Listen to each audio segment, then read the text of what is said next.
নমস্কার বন্ধুরা, তিথিস ব্লগে আপনাদের সবাইকে স্বাগতম। আজ তৈরি করব ইলিশ মাছের কাঁচা ঝোল। তো আপনারা চলুন কিভাবে রান্না করে দেখুন। প্রথমে আমি দুটো মাছ নিয়ে এসেছি,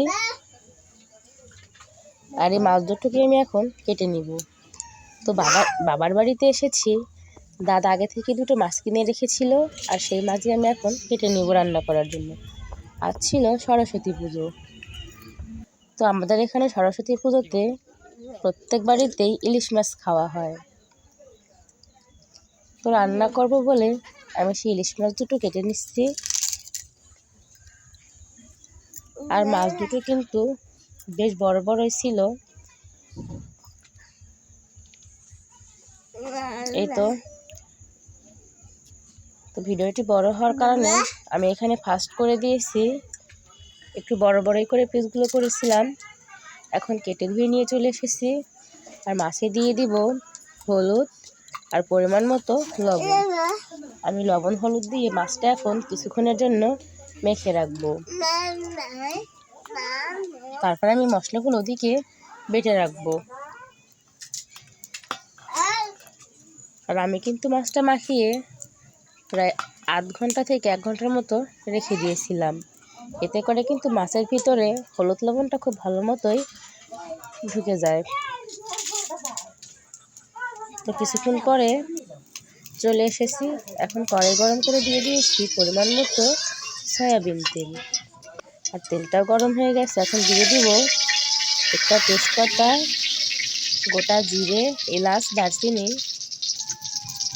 আমাদের এখানে আমরা কিন্তু কালো জিরে থেকে জিরে ফোড়নে বেশি ইলিশ মাছটা খেয়ে থাকি। তারপর দিয়ে দিয়েছি কাঁচা লঙ্কা আর জিরে বাটা। এখন কষিয়ে নিব অল্প একটু জল দিয়ে কিছুক্ষণের জন্য। আর মাছটা কাঁচা রান্না করব বলে মশলাটা কষানোর কিন্তু এখানে ভূমিকাটা একটু বেশি। দিয়ে দিয়েছি হলুদ এবং স্বাদ মতো লবণ। এখন আরও কিছুক্ষণ আমি ভালো করে মশলাটাকে কষিয়ে নিব।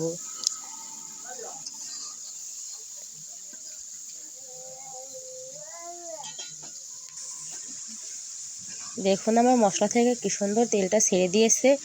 এখন দিয়ে দিব সেই লবণ হলুদ দিয়ে মেখে রাখা মাছগুলো।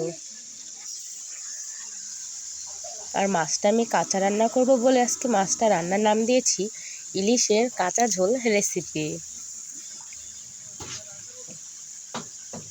আমাদের বাড়িতে কিন্তু সরষে ইলিশটা খুব একটা খাওয়া হয় না, কিন্তু এভাবে ইলিশটা খুবই বেশি খাওয়া হয়। মাছগুলো একটু এপিট ওপিট করে দিয়েছি, এখন দিয়ে দিব পরিমাণ মতো জল। তারপর আমি সুন্দর করে জাল করে নেব। দেখুন কত সুন্দর ফুটে উঠেছে।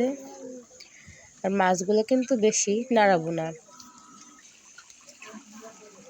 প্রায় হয়ে গেছে। এখন দিয়ে দিব গরম মশলা বাটা। অনেকেই কিন্তু গরম মশলা বাটা ইলিশ মাছে ব্যবহার করে না, তবে আমরা কিন্তু ইলিশ মাছে গরম মশলা বাটাটা এভাবে রান্না করলে ব্যবহার করে থাকি। আপনারা কিন্তু এভাবে রান্না করে দেখতে পারেন। আর আজকে রান্নাটা আপনাদের কেমন লাগলো অবশ্যই কিন্তু কমেন্ট করে জানাবেন। আর আমার চ্যানেলে যদি নতুন হয়ে থাকেন তাহলে অবশ্যই সাবস্ক্রাইব করে পাশে থাকবেন এবং আমার ভিডিওটি পেতে বেল আইকনটি প্রেস করে রাখবেন। ধন্যবাদ সবাইকে।